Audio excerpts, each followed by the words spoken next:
What's going on, Spitfires? Welcome back to a brand new episode of the Spitfire Podcast.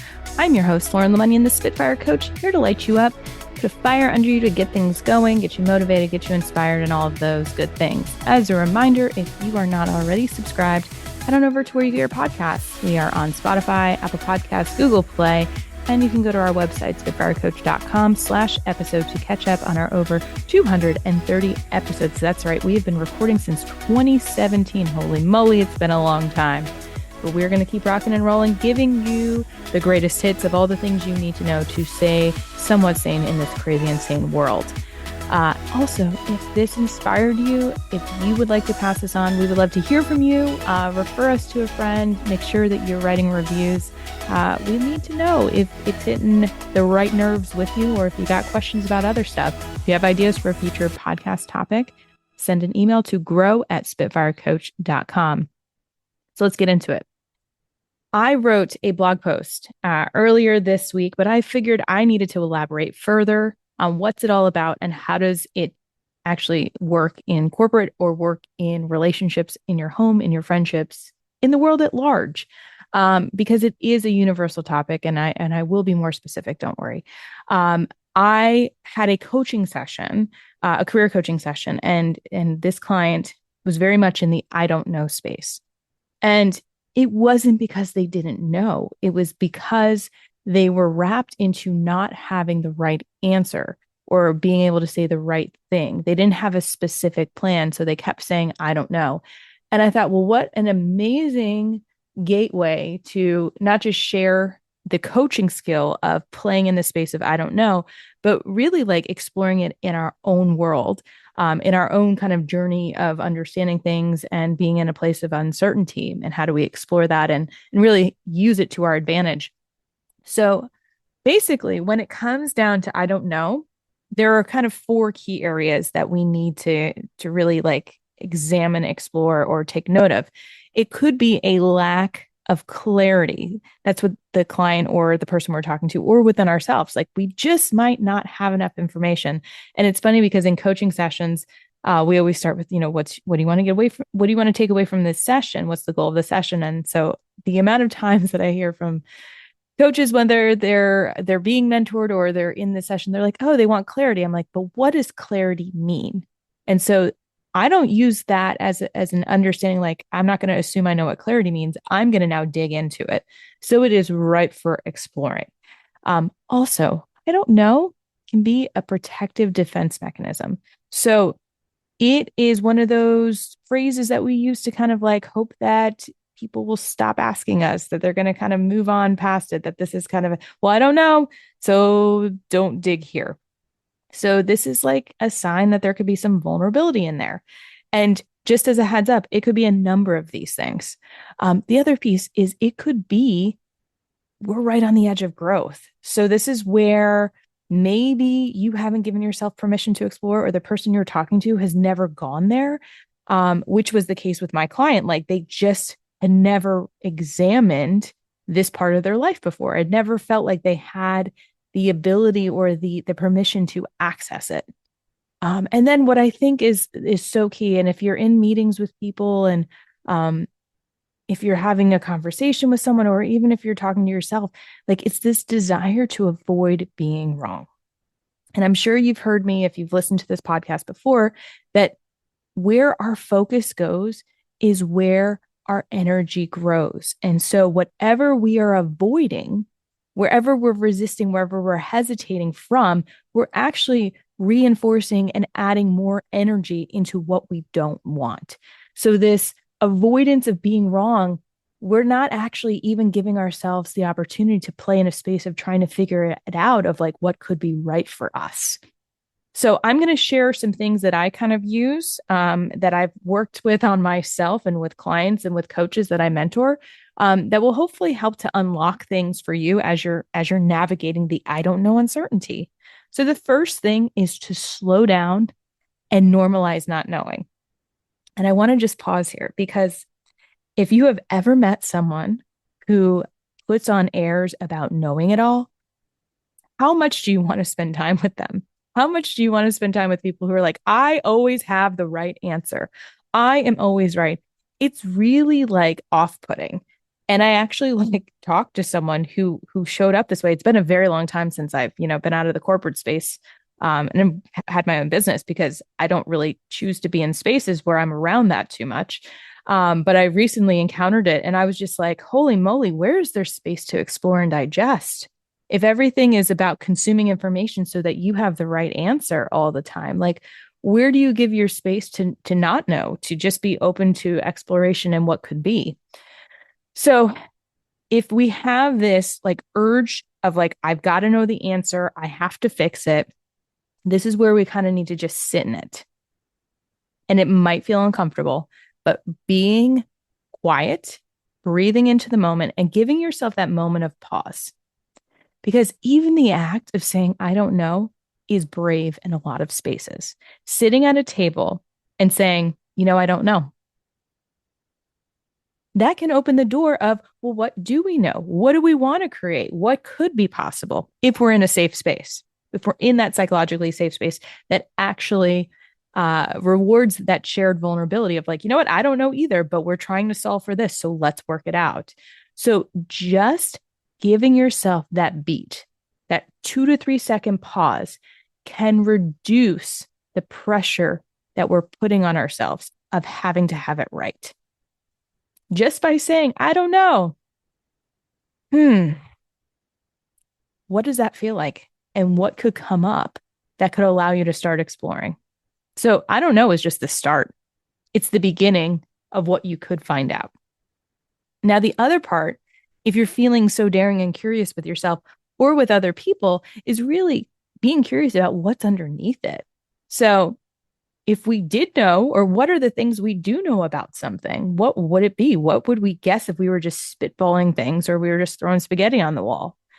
So it's not that you don't even know, it's that you might have not even thought about it like that before, or you might have been too afraid to say it out loud, or you're not sure if it's okay for you, if it's not acceptable for you to say it. And I think that is so much about that. I mean, I find myself in spaces, I'm on threads all the time. And I find myself thinking, I don't know what I want to say. And I don't have to say something all the time, but it's like looking for that approval of like, what's okay? What's okay in this space with this audience in this time that we're living in for me to say as me. And so it's not even that I don't know, it's that I don't have enough information yet. So it's looking at what is like really genuine uncertainty and what might be kind of emotional avoidance. And that's why coaching is so effective and so important with the right person, with the right coach that you're working with, because if when you feel safe in those spaces, you can start exploring those emotional avenues. And a lot of times it's because of how we were raised in this, having to have it all figured out, or living in systems that say, in order to be successful and happy, you must do these 5 things in this order. And then once you're in a space where you've already checked those boxes and you're like, okay, what's next? You have to figure out your next path. And you have nothing but information and ideas and suggestions and then coulda, shoulda, wouldas from somebody else that's throwing it on you. And now you've got to decide what's right for me when you've probably never been in a position to do that ever before. So especially in this time with the acceleration of AI, with the amount of turmoil that's happening, with the uncertainty of, am I going to have a job tomorrow? Or what am I going to do for my next opportunity? Being in this state of uncertainty is going to make you more resilient, more adaptable, and more flexible, so that when opportunities do arise, or when you do have the opportunity to create your own space or create your next pathway or next move, you're going to be in a better position to do it confidently. You're not going to be on the receiving end of like, these are my only options, I don't have any options. Then it's you creating it versus you being given choices and saying, this is what I want, what I'm able to do. This is what someone says I'm allowed to do. So it's really flipping the agency. So you got to think of your life as kind of a map. It's a big old map, and you are where you are right now. And you get to decide where you want to go. You might need more information. And that's where we can get curious about, what do you know and what don't you know? And what do you need to research, or who do you need to talk to help find it out?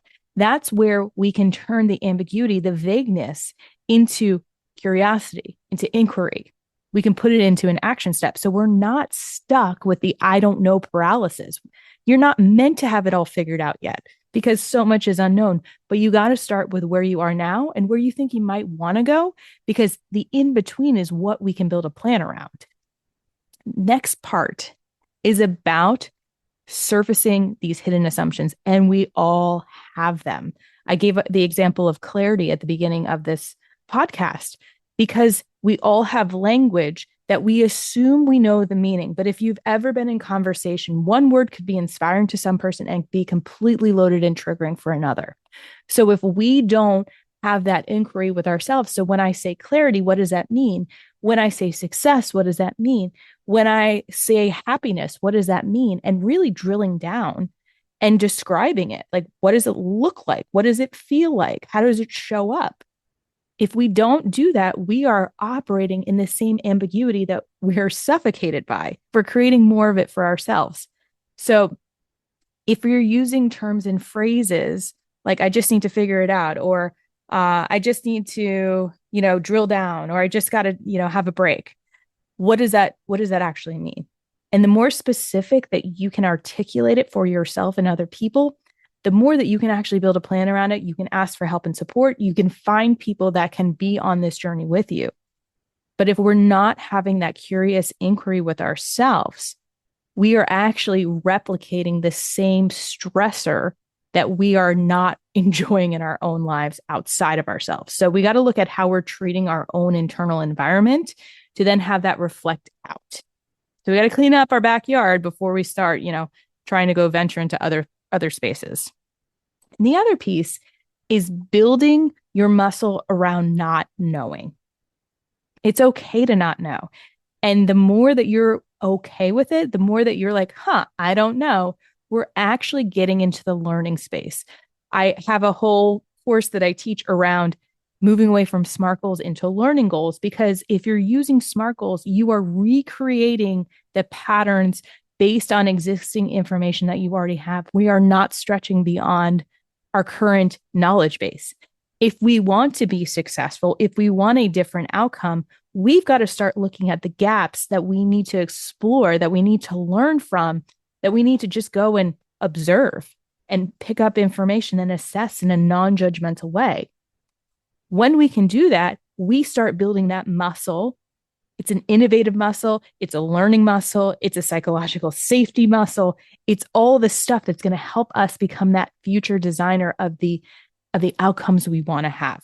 So this is all about shifting from that I don't know, I'm a passenger of my life, to being in the driver's seat, about learning, about exploring, about sharing in safe spaces what works for you. So you now are creating this creative agency within yourself. So if you find yourself saying, I don't know, if you're talking to someone that says, I don't know, you have to think of it as when it becomes a pattern where they're trying to protect themselves, or when they're ready to shift out of it. Not everyone's ready for it.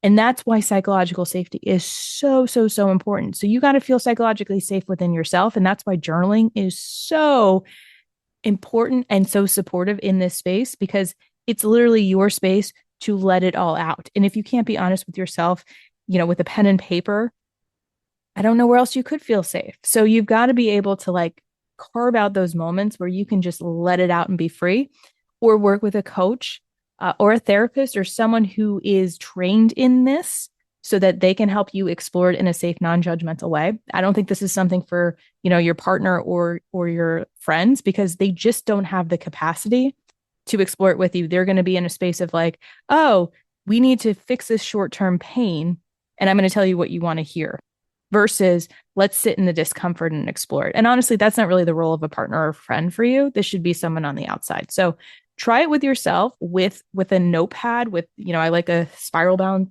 notebook, because I just start asking myself questions of what do I know? What don't I know? What is it that I want? What do I need to learn? So I'm constantly in this self-exploratory phase where I'm just trying to unearth and uncover, if anything feels sticky, what's going on there. So the big thing is, be okay not knowing. Sit in it, explore it, Ask the questions. You don't have to have the answers. But what you do need to do is follow up to try to figure it out, to ask someone else, and then to track all those learnings. So stay curious, stay in the present, and be okay not knowing. I hope this was helpful, and y'all keep being awesome.